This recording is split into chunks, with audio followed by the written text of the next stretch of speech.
So 2001: Space Odyssey is one of my favorite movies. It's just a masterpiece of cinema. Okay, definitely my favorite Kubrick, and probably his best. Most people will probably agree with that. Um, Now the first time I ever watched this was a couple years ago, and I hated it. It was super slow, and I was so bored, and I couldn't manage. I was like, and so I skipped like 10 minutes. Like I watched 10 seconds, skipped 10 minutes. I'm like, I gotta get through it, so I ended up doing that. And then one day, because when I was watching it, I'm like, the effects were cool and stuff, but it was just so boring. I was like, I wish I could like it. So like maybe a year later, well, maybe I don't think it was like a year, but a little while later, I decided I'd give it another try, and I watched it, and I was able to watch the whole thing, and I was like, I guess it wasn't that bad, you know. It was okay, you know. And I was at Target one day, a few months later, and I found it on Blu-ray for like $6 or something, and I'm like, you know, I don't love this movie, but it's a classic, and it would be nice to have on my shelf. And so one day I was like, you know what, maybe I'll watch it. Got nothing better to do, and I really liked it that time, and I was like, wow, this is actually a really amazing film. And so then, and then that kind of got me into Stanley Kubrick, and I kind of watched some of his other movies, and like, this guy is really good, and he kind of became one of my favorite directors. And so I just watched it a couple days ago to get some fresh thoughts about it. Liked it just as much as I did the last time. So that's my story with 2001. Now what it's about, I can't really give you a main plot about what it's about, because this movie basically starts from the beginning of man and ends to like the next step in evolution, which we haven't even got to yet. So this movie probably takes place over the most period of time a movie can, because most movies take place over maybe a week or a month, a couple of years, maybe a lifetime, but this goes over like millenniums. So, but basically, what most people think about when they hear about 2001 is the Hal storyline, which is only about an hour, probably maybe a little bit more. No, it's about an hour of the movie. So these people are going to Jupiter for, I don't know, science, and they have this computer with them. It's called the HAL 9000, and it's probably the greatest computer ever. It's never made an error at all. And then it eventually starts killing the people, the humans on board, and it's never really said why, but you can kind of speculate, and a lot of people think it might be because, you know, because it kind of makes you think in the movie, well, this computer has made an error, which it never does.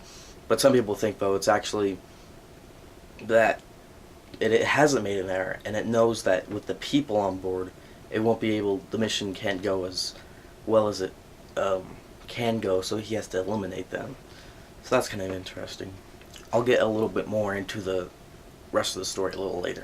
I'm gonna just get into a few things I didn't like about it first. Some of the dialogue in the movie, especially in the first half. Well, the second half of the first half, because the first beginning of the movie there is no dialogue, unless you count as dialogue. But most of it's not really interesting. Like I don't even know what they're talking about. I kind of just tune out when they're speaking in the first like half of the movie, and then after that it's a little bit better, but still not like the greatest dialogue. Kubrick has kind of done this in a couple of his movies where he just doesn't have like super interesting characters. They're all kind of like, I mean, he has great characters like in Doctor Strangelove, but here and a couple other ones, they're just kind of.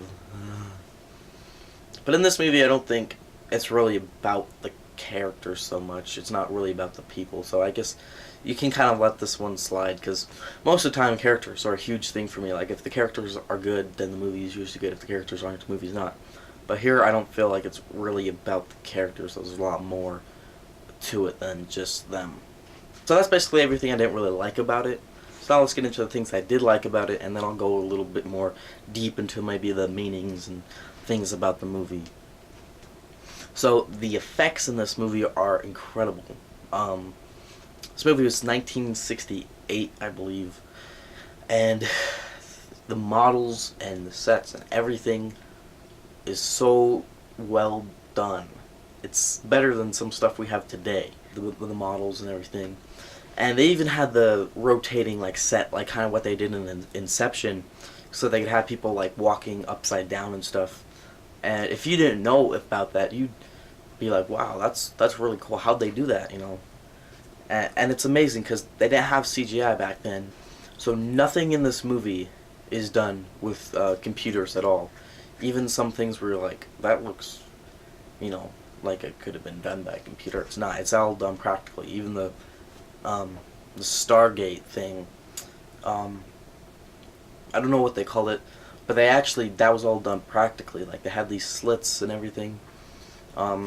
Here's a picture of the Stargate thing if you don't know what I'm talking about.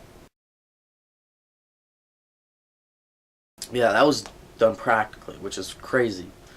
And that whole sequence is, like, really cool looking. Especially the, like, when you see the galaxies and stuff. That blew my mind. Like, that was really cool, actually. And, but yeah, the effects in this movie are just amazing. Especially for the time. Like, you could look at it now and be like, oh, that's not, like, amazing. I don't know what they're talking about. But imagine yourself back in 1960 when you had effects like this.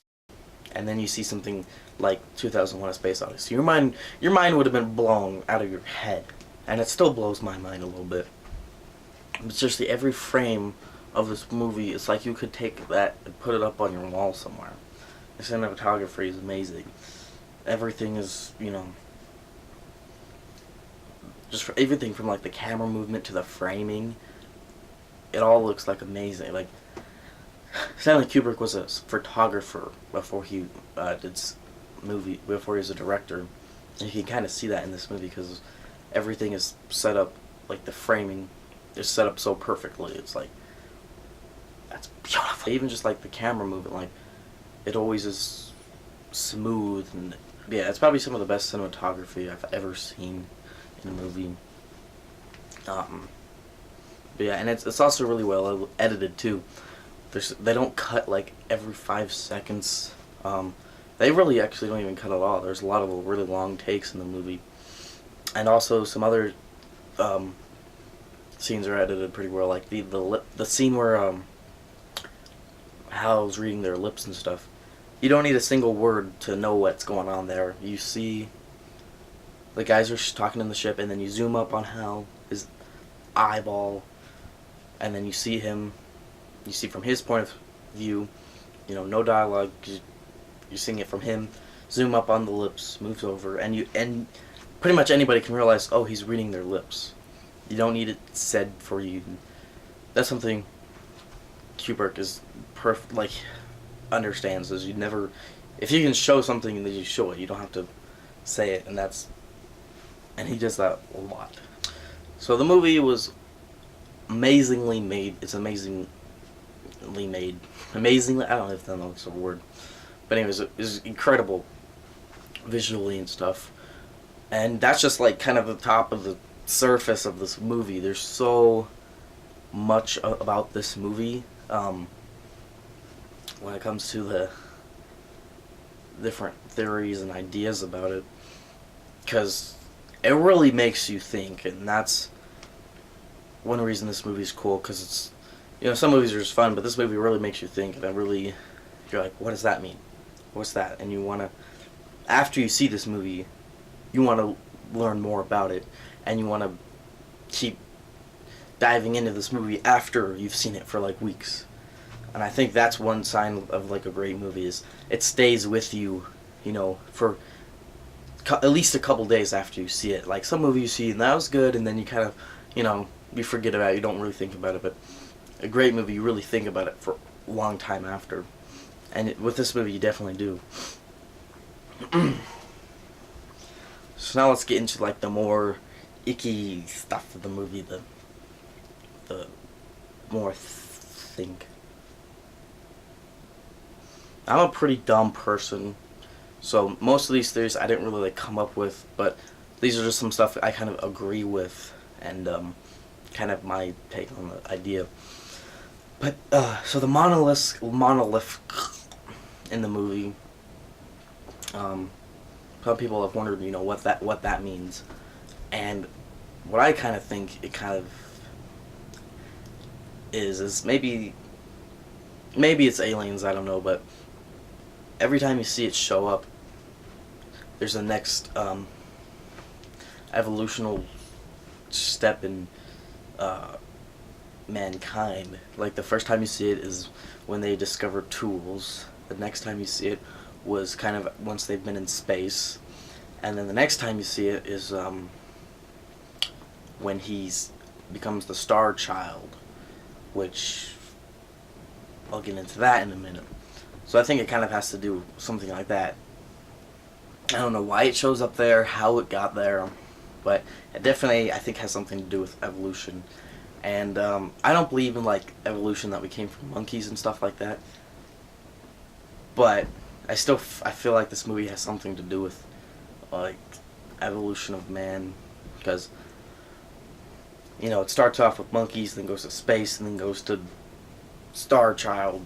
So definitely something there.